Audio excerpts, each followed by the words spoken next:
Happy Thursday. Thank you for joining me. We are continuing on our embroidery of the month, the cute little pumpkin, the skully pumpkin here. We're going to work on the satin stitch and the French knot tonight, and the 3 things you may be doing wrong if you can't quite get your French knot. So we'll be going over that. So thanks for joining me. My name is Alyssa Thomas from Penguin and Fish, where we make cute embroidery kits for the beginning crafter. And I'm here every weeknight at 8:30 p.m. Central Time. And it's a time that we can relax and craft together. I work on projects from beginning to end, so you can be part of the whole process along the way, and I'm here for about an hour in the evening. So thanks again, you guys. Again, if you're popping in, we are working on the embroidery of the month. It is this cute little skully pumpkin. And we also have a second embroidery of the month, and it's our cute little Batty bat. So I've decided to go through with our Saturday stitch along. So check your emails tomorrow morning. You can click the newsletter link on this post here to join the newsletter. So I have an email going out tomorrow with details. It'll be at 11 a.m. Central Time on Saturday, but we are going to finish up this guy on Saturday because I don't think we'll quite get him done today and tomorrow, and then we'll also be stitching up the bat. So we'll be here for quite some time, several hours on Saturday, but it's going to feel good to get these projects done, I think. So awesome, you guys, let's get stitching. All right, so let me grab the iPad here. It is plugged in. So I have the instructions for this again. Let's pop them up. Oh man. Something's going on with the iPad. Well, all right. It's like totally blacked out, or it's just like really dimmed, and I'm not quite sure how to fix that. So anyway, we're gonna go on the finished diagram, or the finished piece as my guide for colors, but we're gonna work on the satin stitch tonight and also these French knots. So let's get down here, and I'm gonna start with the satin stitches tonight. I think that'll be a nice easy way to get going. So all of these little berries are going to be satin stitched with that California poppy color. It looks like I still have some left here from earlier. So we'll just use this. So this is my 3 strands. I'm going to give it a little thread condition. I think that'll be nice. Get everything to lay flatter. Oh, cool. Amy says she's going to watch the Saturday replay and stitch along on Sunday. Oh, that's awesome. Oh, Laureen, so the patterns are available on penguinandfish.com, and they are only available till the end of September. It's our embroidery of the month. There is a link below if in the YouTube or the Facebook page to that as well. But if you just go to Penguin and Fish, all one word, it'll be right on the home page, and you can click that. All right, I'm going to weave into the backs of these stitches, and we'll just start with this guy. We'll kind of get going on all these. We'll just jump around. All right, let's do it. Let's see, where do I need to weave in? Right here. Oh, actually, let's go this way first. So I end up, I'm weaving in 3 times, so I want to end up down here, so I have to think 1, 2, 3. So I want to go this way first. Ooh, I'm already kind of stuck on something. There we go.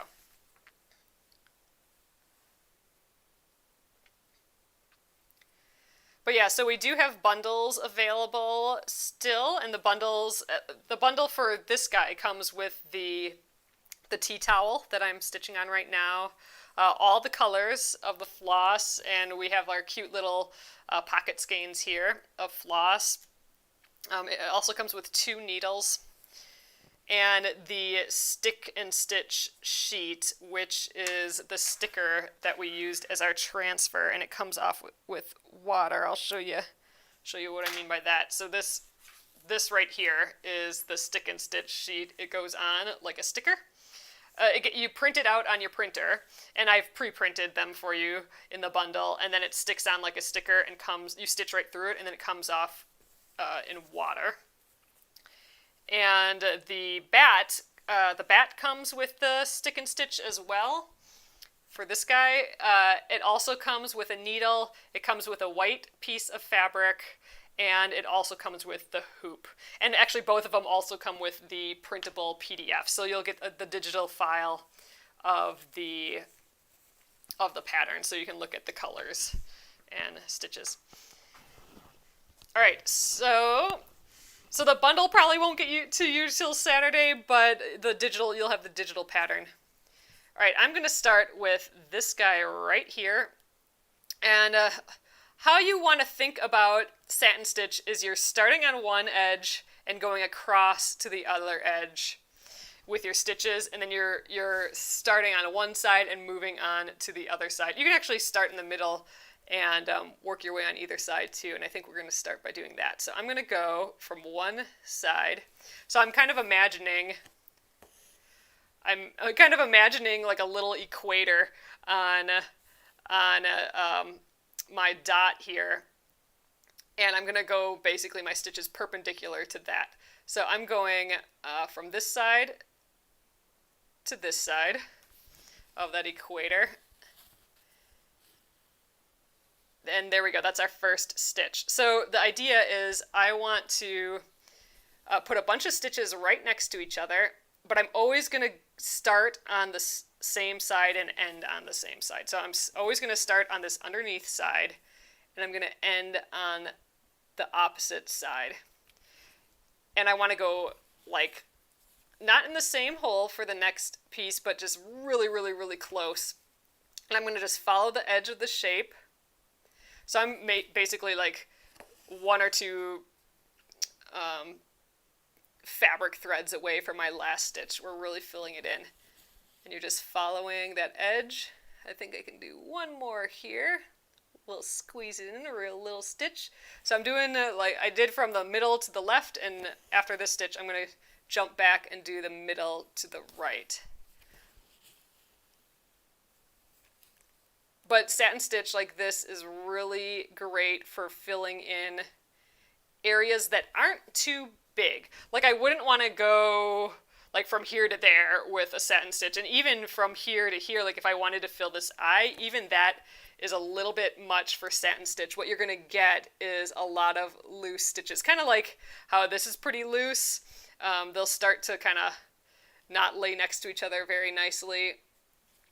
So there's other types of filling stitches that may work better, but for little bobbers like this, the satin stitch works great. And it's just a fun filled in look. And it's called a satin stitch because of how satiny it looks. So, and by that I mean like it looks shiny. All of your stitches are going in the same direction, so the light hits it in the same way, and that just makes it look like a whole flat, shiny shape. It's a little bit hard to tell with a small piece like this, but with a little bit larger, you can really tell how shiny it is. But there we go. That's our first one. I think I will just keep going in the same manner. You don't have to go up and down either. Let's do a satin stitch where I go right to left. Now I got to think of my center line as going this way, so I'm going perpendicular to that. You know, we could go diagonal, we can just go whatever direction. The idea though is we're going from one side to the other and then going back to that side. So we're starting on the same side every time and just following the shape, and we're ending on that opposite side every time. This is kind of fun. So this is actually kind of interesting. I haven't really tried this before in a project, but it would be neat to do a project where you're doing satin stitch in all different directions. And by that I mean like every shape has a different direction. So like, you know, this berry, for example, is going right to left versus the first berry that's going, you know, bottom to top. Because the light is going to hit all of them differently. So they are subtly all going to be different. And that'd be kind of cool. Like, what if you're using like a really shiny floss? All right, I'm gonna do the same thing, but let's do a diagonal for this one. So this is kind of fun.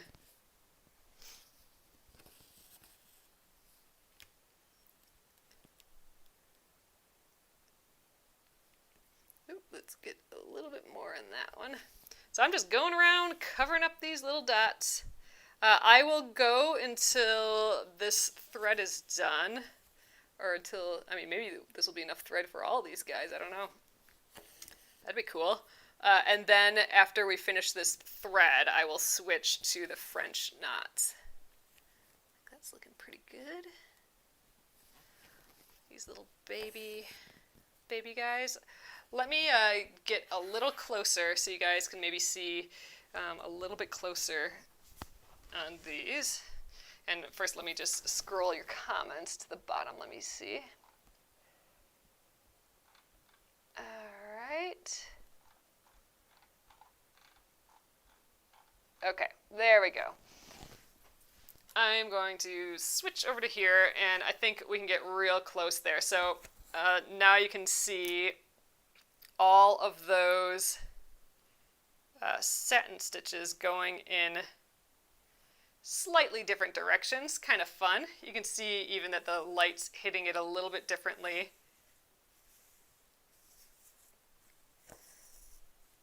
Just subtly. It's just a subtle little thing, but I don't know, cute detail if you look close up. All right, let's, I still have tons of floss yet, so let's just jump on down here, do some more. So you can fill all different sizes and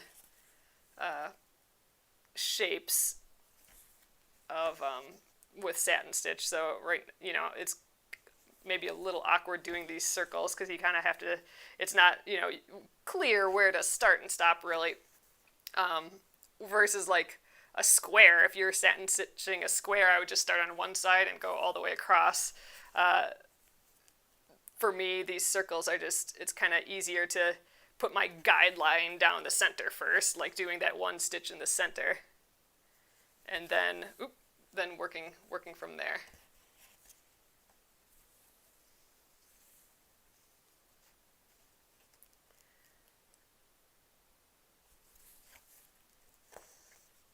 All right, we'll do one more over from this angle. But there we go. They're coming together. Let's do one going the opposite direction of that again. Kind of fun. So the only thing that I have with the satin stitch in this design are these little berries here. But again, there's opportunity for more if you want to play around more. Like these eyes would be kind of fun, stitched in satin stitch. You could actually stitch, you know, the insides of these like petals down here. That would be pretty cool. So whatever you want to give a go at with these. It's been fun looking at your posts in the Penguin and Fish Crafters group. A bunch of people are posting their little pumpkins here. They're jack-o'-lanterns. Ooh, I think I can get one more in here. And it's just really neat to see the different threads you're using, you know, how you're sewing it into things when you're done. All that is just really exciting. Exciting to see. Different color flowers. Do I ever outline the area first? Oh, okay, so that's a good question, Jenna. With satin stitch, you may have seen people outline the whole stitch first and then stitch it in. What that does, and it's kind of cool, we could give it a try here. I think I have enough thread for that.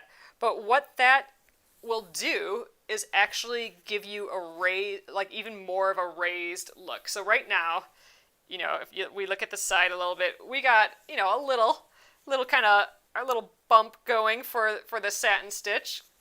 But if you want it even more raised, you could outline the shape. I'm going to just kind of go right on the inside of the shape. You can do it with a split stitch or a back stitch. A split stitch, where I just come up in the middle of the stitch, you'll get like a little bit more of a uniform thickness all the way around, I think. But you can use a back stitch or something too. So I'm just kind of I'm outlining just kind of right on the inside here. But yeah, you could definitely use a back stitch. And what this does is I'm kind of creating a base that has some height to it. And now this is actually where the seed stitch comes into. Not for mine because this is so little, but like let's say you wanted to fill a bigger space like this. So this is a good example. I pretty much have gone around this shape. I could maybe add some extra stitches on the inside, just here and there, just like little crisscrosses all over the place on the inside, and that will just kind of add some padding to the shape. And then what you do is you go over the whole thing with satin stitches, and that's what we're going to do now. So this will be my last stitch. We'll go over this whole thing with satin stitches, and we will have a higher up raised little dot here. So it's actually sometimes called a padded satin stitch. So we're doing the same thing. I'm just going over the top of the stitches, covering up all those stitches that I just did before. And we'll compare it with these other dots. Ooh, it's definitely raised up a little bit higher. That's kind of fun. So the other reason one might outline their satin stitch before doing it is just in case you have a little gap on one of your edges. Instead of white showing through at that gap, you'll just have the stitch, that underlying stitch. And, so then it's kind of like a trick of the eye if you make a stitch that's too far away from the other one, you'll still have that edge filled with color. But I think the main reason is to do this kind of raised look. Kind of slid down the side there. I'm going to put one more in between those last two stitches. All right, so let's take a look at this. It's definitely a bit bumpier. So if we look at the side, there we go. You can kind of tell that it is a little up higher. It's definitely going to have way more texture. Like these feel like a lot lower than this, but it's cute. So there we go. We have a little raised berry there. Fun. So that's what will happen if you outline these first, which is kind of a neat deal. But yeah, gets you a clean edge, and it gets you a raised up look. Oh, that's interesting. Nolene says that she sometimes stitches around it afterwards to give it some definition. So that's cool. So it will just look, it'll look like you've stitched a different stitch around a satin stitch, which can be kind of pretty.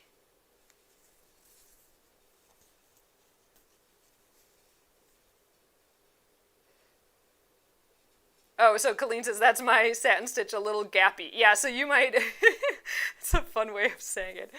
It's a little gappy. Doing a little stitch around might be helpful for you. I'd give it a try.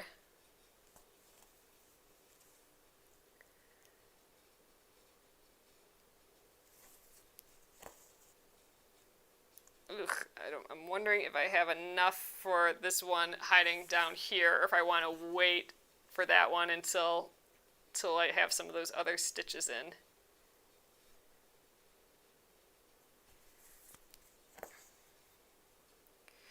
I'm not quite sure I'm going to have enough, so I'm going to weave in the end with this one, and then we'll do some French knots next, and eventually I will pop back and get those last 2 little berries, but these are looking awfully fun so far. All right, let's weave in these ends. Still looking pretty good on the back. I'm actually going to weave across 2 of these just so we have a little bit more to weave into.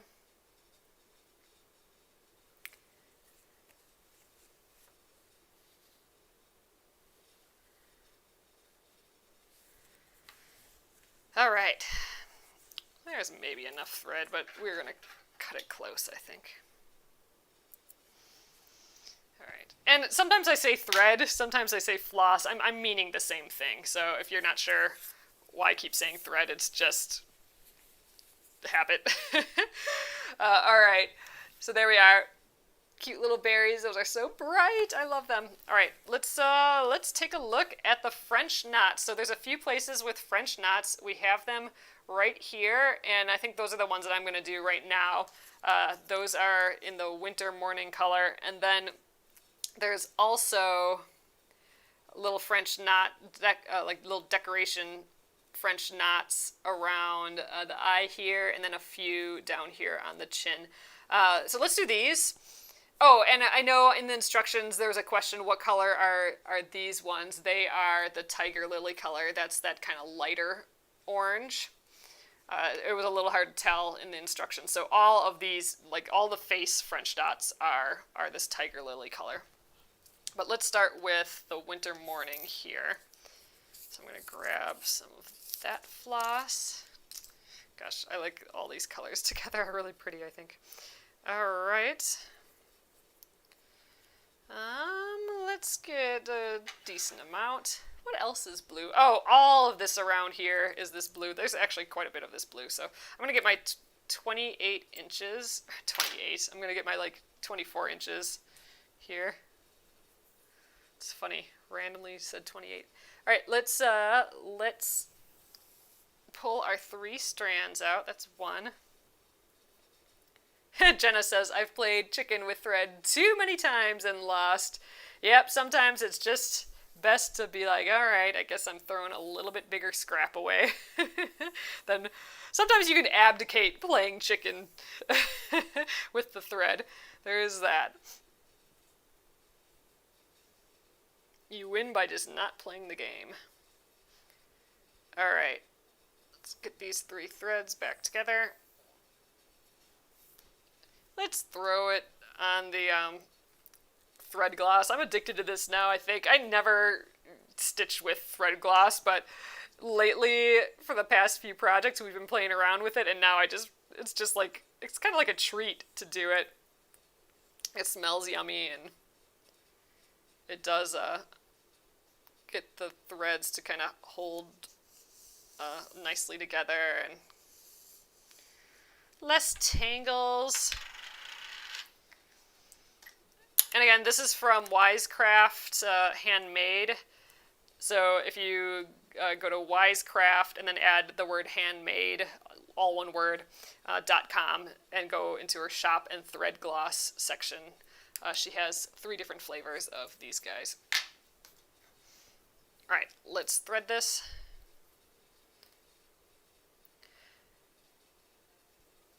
So I think I'm going to weave in the end here, and then I'll just leap down here for my first French knot. Actually, why don't we talk about first the 3 things you may be doing wrong when you do a French knot. So what I'm going to do is I'm actually going to, we're going to start over here. I'm going to draw a few dots on here. These are going to be our tester French knots. And I'll cut this away later. All right, I'm using my water-soluble, water-erasable marker. These are back in the shop, you guys. I don't have a ton, but I thought I'd give these other ones a try. It's a little bit different brand. This is by Clover. So so far I'm liking using them. So I do have some of those in the shop if you're looking for them. Those are those water-soluble markers. They will come out in water, like what I traced this on underneath here on Monday. All right, so I'm just gonna do like a little mini away knot just so the knot is out of my way here. Okay, if you are having trouble with French knots, I bet you are doing one or more of three things. All right, so the first thing, let's just do one. This is how I do my French knots. So I come up on the dot. I'm actually coming up on one side of the dot, holding the thread. We're going to point the needle away. I'm going to loop around my thread twice. Then I'm going to hold that thread in place on my needle, and then I can let go with this hand. I'm going to just kind of shush all the thread out of my way. And now at this point, I am going to point the needle back at the dot, at the fabric, before it was pointed away. Now I'm going to point it towards. I'm still holding the loops. I'm going to go about halfway in with my needle. Works great if you can set it down on a table. Then I'm going to let go of those loops, but I'm still holding onto that needle. It's halfway in. Let's pull those loops tight. And then I always like, before pulling it through, I like putting a finger or a thumb there just to hold those stitches there. Not everyone does this, but I've had the best luck by just holding down those stitches. All right, so let's take a look. All right, so that is my first French knot, looking cute. All right, so what might you be doing to not get that French knot? All right, the first thing may be this. So let's just do it. The first thing, you might be doing everything else right, but you might not be doing this one thing. So instead of pointing away with the needle, or someone mentioned this last time, but if you're left-handed and you're holding the thread in your left hand, point the needle towards your left hand. It'll do the same thing. I'm going to wrap around twice. Oh, actually, this might be the thing that you're doing wrong. I just started doing another French knot. So instead of pointing towards your hand or away from the fabric, you might be pointing towards your fabric. And then you do everything else right. You know, you're going across your knot here, you're pulling it tight, and then we're going to pull through. But you end up with this. You end up with just one little stitch. So you don't have your nice French knot, it is just like a single stitch. I can even pull it out. It's just literally a stitch, a tiny stitch. So that happens because you are pointing your needle towards the fabric instead of away. So again, you were pointing your fabric, or your needle. At this point, you're pointing it towards the fabric. What you need to do is turn it the other way, point it away from the fabric or towards your other hand that's holding your thread here. So then you can wrap around. Now, then you hold the stitches, and now it's first at this point that you point towards the needle. So you start out not pointing towards the needle, and now you're pointing, now after you've wrapped the stitches, then you can point back to the needle. Then we can finish this up.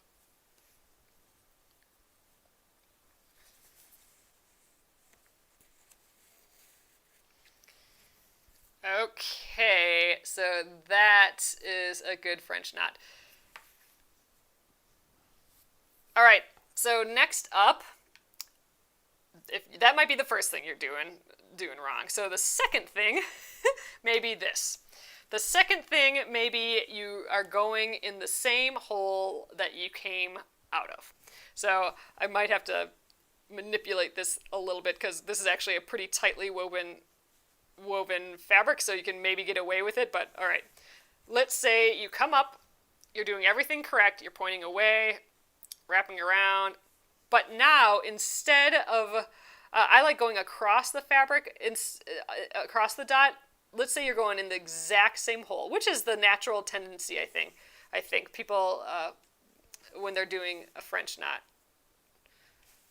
I'm trying to see what I'm doing here. Okay, so I'm going to go in the exact same hole. Then I'm going to pull tight, and then I'm going to do everything else right and pull the needle through. Ooh, see, I got caught on that knot. All right, let's see if this happens. So if I keep pulling, there, that's what might happen. You've pulled the knot completely through the fabric. So if you've ever pulled the knot completely through the fabric, that's probably what you're doing. You are going in the exact same hole. So what you want to do instead, what I like doing is when I look at a dot for the French knot, I like coming up on one side, crossing over it, and going down the other side. Then I know that there are several threads in between my stitch. It's not going to break through. It's not going to go through and make a hole. All right, so I came up on one side. Let's point the needle away, wrap it around, point back, and now you can see I am going across that dot onto the other side of the dot. So I'm kind of doing the stitch over the dot, not directly in the middle of the dot. Okay, pull tight. Hold those stitches, pull through. There we go. That is not, no matter how hard I pull, I'm not going to pull that through without full tearing the fabric, and that would be pretty difficult. Oh, Nora says, so far she's done 2. That's what I'm saying. You know, 1 to all 3 of these you might be doing. You know what I mean? So try these things and see if that helps at all. So that's the second thing, going in the exact same hole. The third thing you may be having trouble with is not holding the stitches down. So I find holding the stitches down really helpful. Let's do everything else correctly. Wrap around. I'm going to go on the opposite side. I'm going to pull the edge here. And if this doesn't work, I'm going to exaggerate it so you can see what I mean. All right, so now I'm going to pull through, but I'm not going to hold those stitches down. I'm just going to pull through. And this one looks like it might have turned out okay. So let's see if I can exaggerate it a little bit.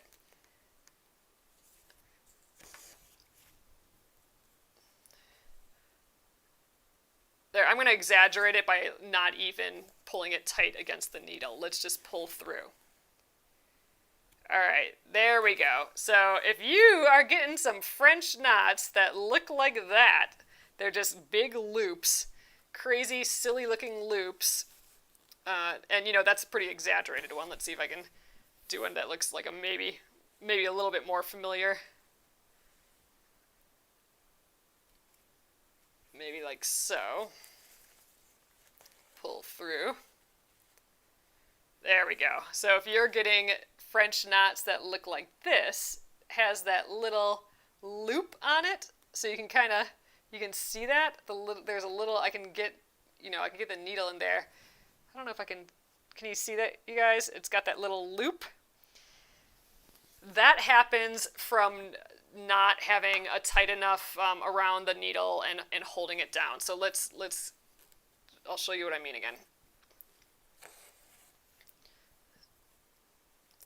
So this part right here, I'm going to pull those loops so it's on the needle and pulled all the way to the surface of the fabric.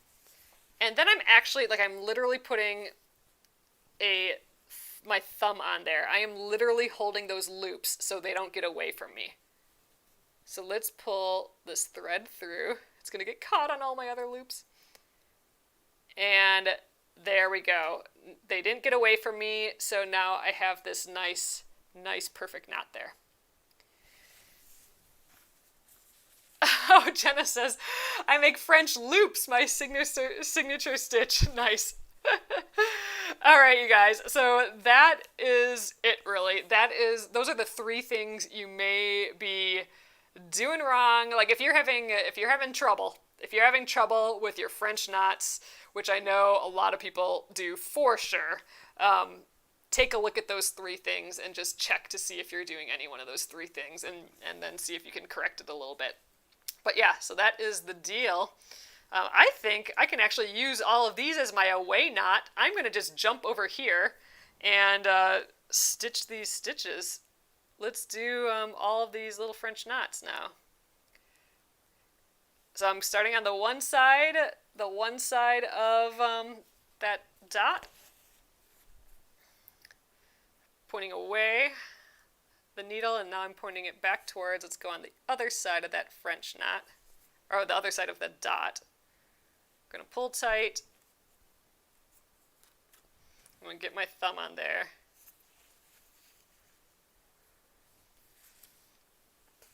And we'll pull it through. There we go. Let's do the other ones. I think I'm just gonna, I don't really have an order. We'll go up and down the rows of them. It's definitely helpful to, you know, at this point, when you're using both hands, to set it on a table or on your lap. If you have a stand that you're working in, you don't have to worry about that. Your hands are always free, which is kind of cool.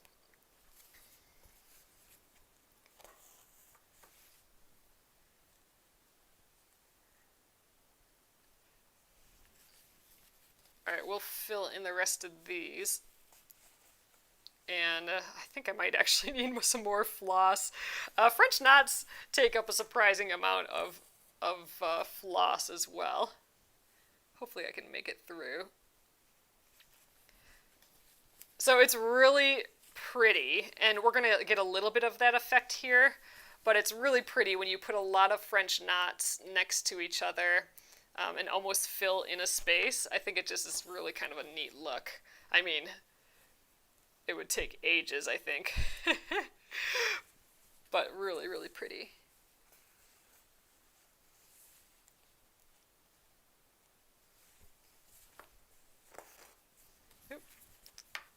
There we go.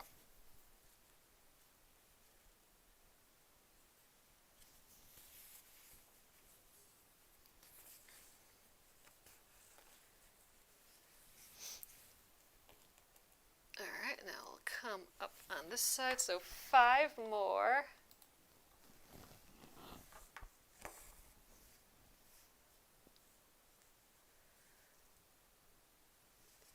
This is pretty though, I like this color.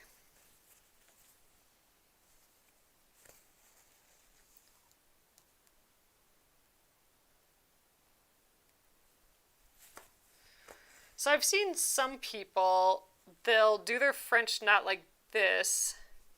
How do they do it? I've seen people do it like this, where they twist around and then they hold like their thread way far away like this, I think. I'm going to give this a try. And then they go in, but I still think you run the risk of getting those weird tiny loops. Yeah, I've seen it like that. I mean, I guess that's maybe a little bit more comfortable than putting your thumb over your stitch, but I don't know. I think you still run that risk of your loops getting away from you. All right, 2 more.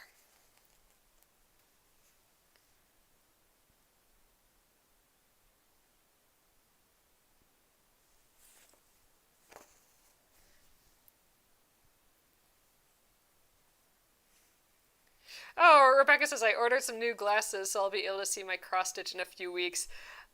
I am interested in how they work for you. I think it'd be really kind of neat to have some of those magnifying glasses. I know, like, I have a friend who does eyelashes, and they're like dentist glasses.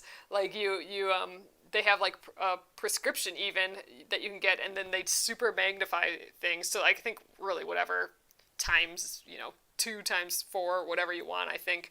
And then they also have a light on them. I think those are, like, those custom ones are pretty expensive, but I think it'd be really kind of fun. It would definitely make some reading easier and this stitching easier. All right, there though, we've filled up that little space. I think that looks so darling. Okay, I love it. Let's weave in the ends. That's really it for, oh no, we got this guy over here is that blue. I think we'll do that with a different thread here. Let's weave in the ends, because I don't have that much left here. And I don't want to make a big jump like that. I am still trying to contain the thread, so I wove that in really weird just now. But I'm still trying to keep my thread contained to its little area, just because we are going to be seeing the back of this piece, because it is a tea towel. There's potential of seeing it. you know, if someone doesn't hang it up right or something. All right, so these are all our French knots. I'm going to just snip the one. Actually, you know what? I'm going to snip in the backs of all these because I'm going to take these all off now. I think snipping in the back will just help me out.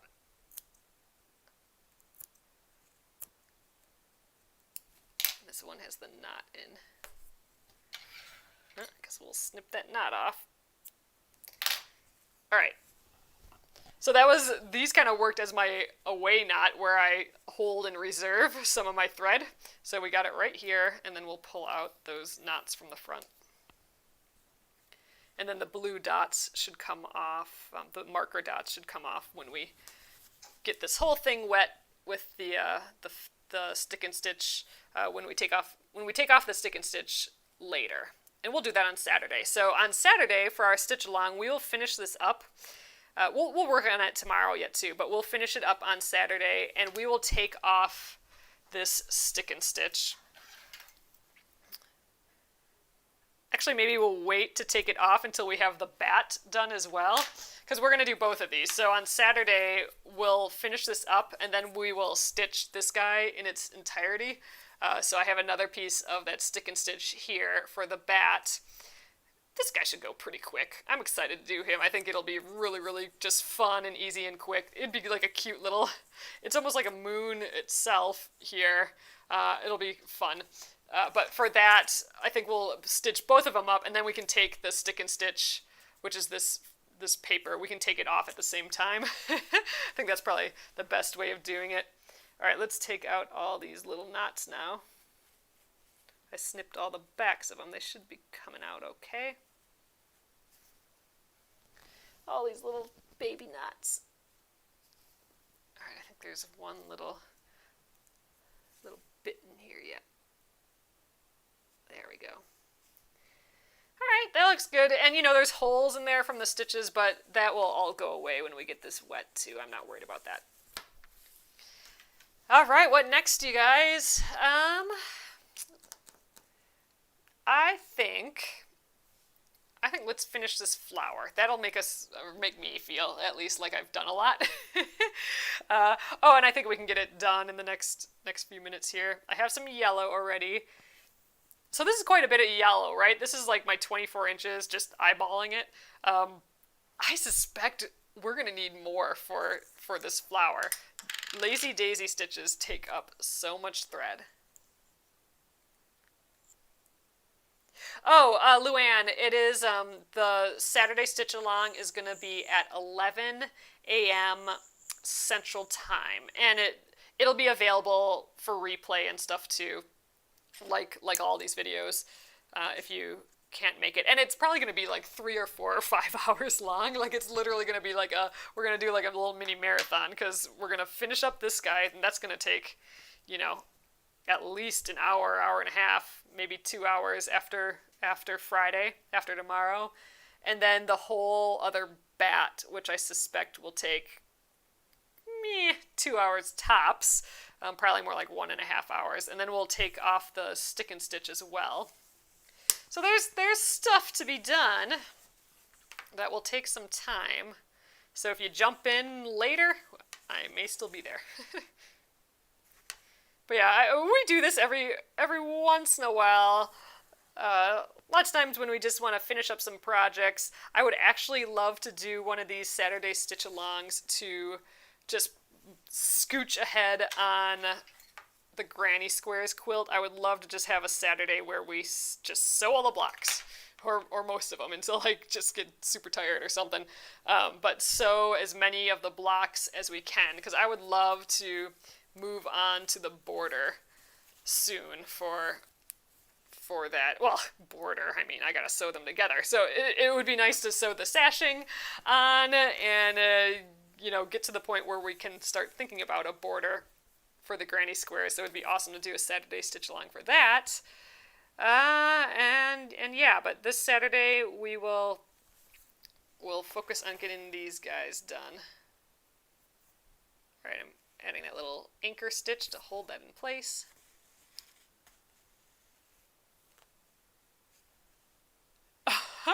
Colleen says, also Saturday is Jelly Roll Saturday. Well, I'm gonna have to get me some of those.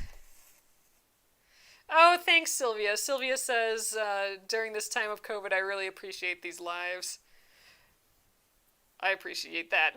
I appreciate you guys hanging out with me, that's for sure.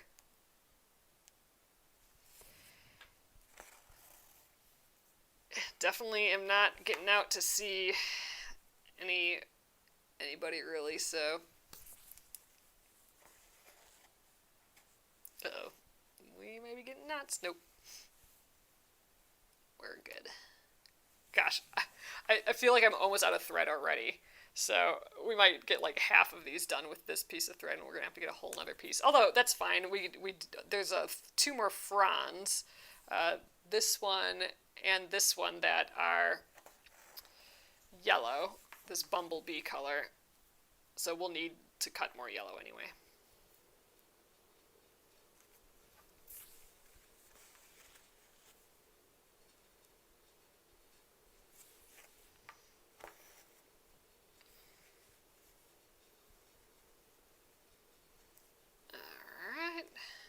Yeah, we're gonna need more.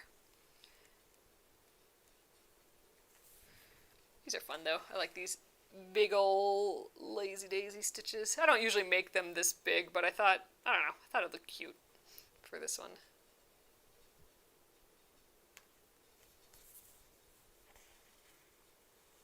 Oh, congrats, Gina. It's exciting.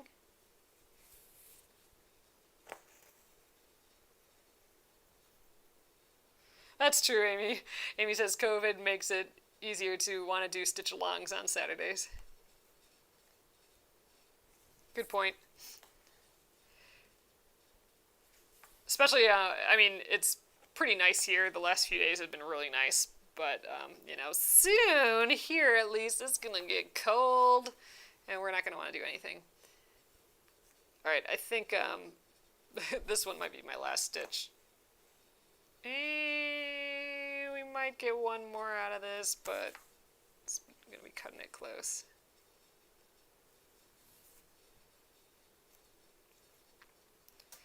It's getting a little twisty too. Can I get one more? I think we can get one more. Ooh, this is actually good. We're going to end up right here. If I start here with the next thread, I'm going to end up here, which is just a teeny tiny hop over to this frond, which is also yellow. So that would be great if we could do that. But yeah, I think this one's going to be my last for sure.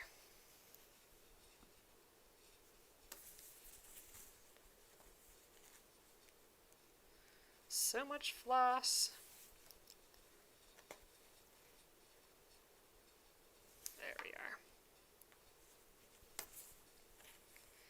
Okay, let's flip this around. It looks like a spiky flower on this side. I'm going to weave in the ends to these middle stitches because they're a lot more dense than these flower stitches, so it'll hold my weaving back and forth a bit better. Alright, snip that little end. And we need some more yellow. Let's try and get that done tonight, this flower, and I think we can get this frond done too. Then we just have this little one on this side. Alright, we'll need our 24 inches or so, I'm thinking.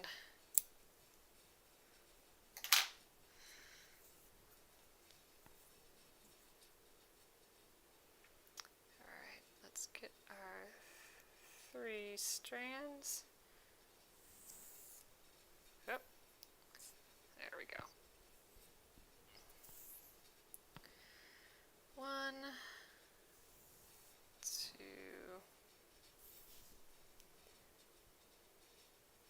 3. Great.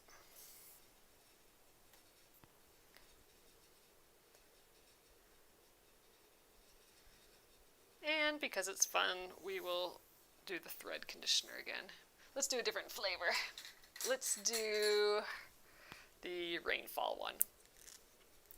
It is a lot like, you know, part of the fun of this, for me at least, is these particular thread conditioners from Wisecraft Handmade smell so nice. It's kind of like oh my god, this one smells. I think this one might be my favorite. Smells great. But it's like lighting a favorite candle. You get that little whiff. This one smells like Christmas, I gotta tell you. This rainfall one, it's a little bit piney, but there's a warmth to it. This one smells good. I like this one. That Hugo one, the one that I have been using, the yellow one, I mean, they all really smell amazing, but man, that rainfall one really does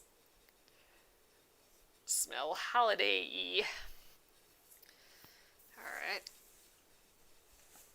Let's weave in the ends again to this big back area.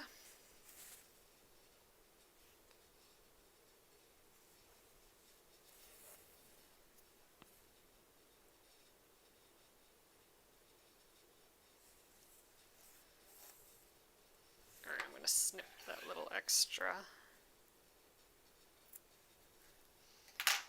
I don't know why I do that. I just kind of like, see, I push down the little ends, I guess. Feels like a random habit more than getting any use out of it.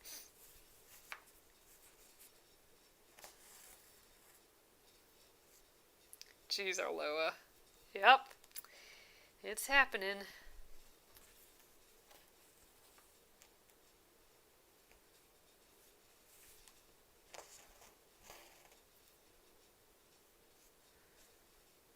So my family member that had COVID is off the ventilator and she's home now. She has a lot of rehab, I guess. That's the last I heard. So, not fun. Not fun.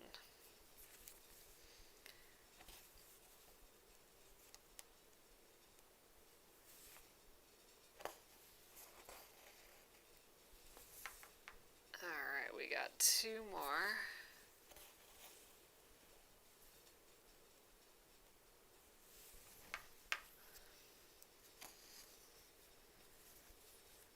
And geez, just with these couple that I did, I feel like I'm almost out of thread already. I wonder if we'll have enough for that frond over here.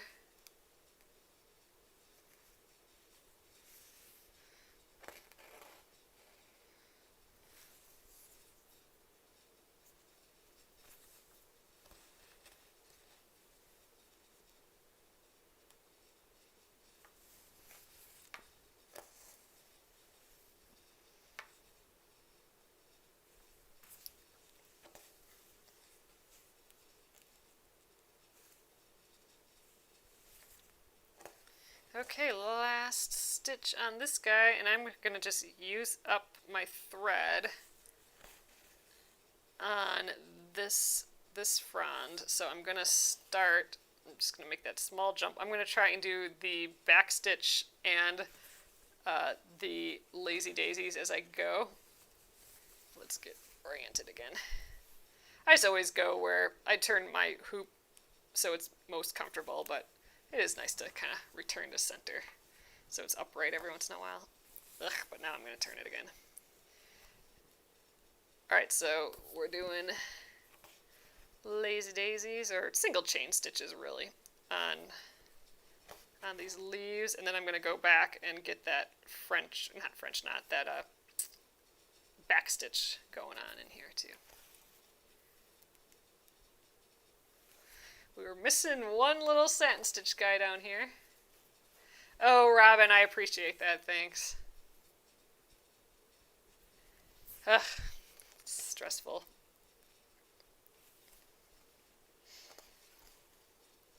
Ooh, yeah, I'm going to run out of floss. We're going to play some serious thread chicken here, and I think we may lose. I'm going to get a back stitch in here, I think.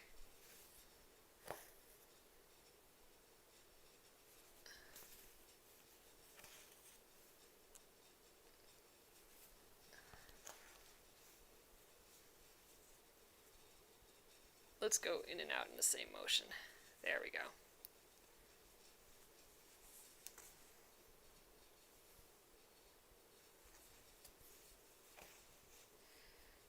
yeah, I might not get past this next stitch here. We'll see.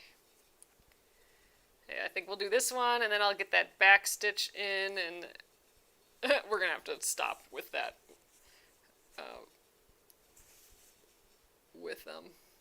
With this yellow that I have here. We're definitely not making it much farther than here. So let's get that last little back stitch in here, and I'm going to weave in the ends.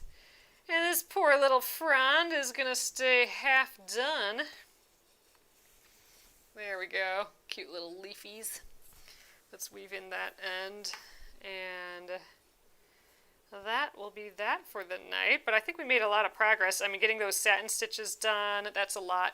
I think the big part that's going to take a while now is filling in the face with all of his stuff. We still have that big leaf as well. But we're moving along here. And I'm still really liking the back. I mean, we have no loose ends. I mean, the back looks freaking nice. I do think that looks good. All right, and here we are. Looking good. Crown's coming together, and man, these dots just really pop, I think. Okay, so tomorrow, I think let's keep it up on this crown. I kind of want to finish that before moving back down here. It's kind of fun. So I'm hoping, I mean, there is quite a bit going on here yet, but I'm kind of hoping that maybe we can actually finish the crown tomorrow on Friday. So then on Saturday, we will be just doing his face. That shouldn't take too long on Saturday. Nah, we got it. And then also on Saturday, we will do a little Batty bat. Boop. All right. There, hello. Thank you again, guys. This is how far we are. Looking nice. It's going to be fun to take that stick and stitch embroidery print out that sticker. It's going to be nice to take that off too. I will go through that whole process on Saturday as well. So if you are doing that on Saturday, I'm going to be using two kind of bowls of water, both like ones just to get it going, and then a clean bowl of water to just finish it up. And I'm also going to have a fluffy towel. So if you are ready to do that, make sure to have those two things available, but we can talk about that tomorrow a little bit too. So there is an email going out tomorrow as a reminder for the Saturday stitch along. It'll have more info on there and links to get there quickly. So keep an eye out for that. Check your spam if you don't get the email, and make sure you're signed up to the newsletter so you get it. There should be a link below for that as well. So great, you guys. It was fun hanging out as usual. I'm excited every night to come chat with you guys. So all right. Till tomorrow. Good night.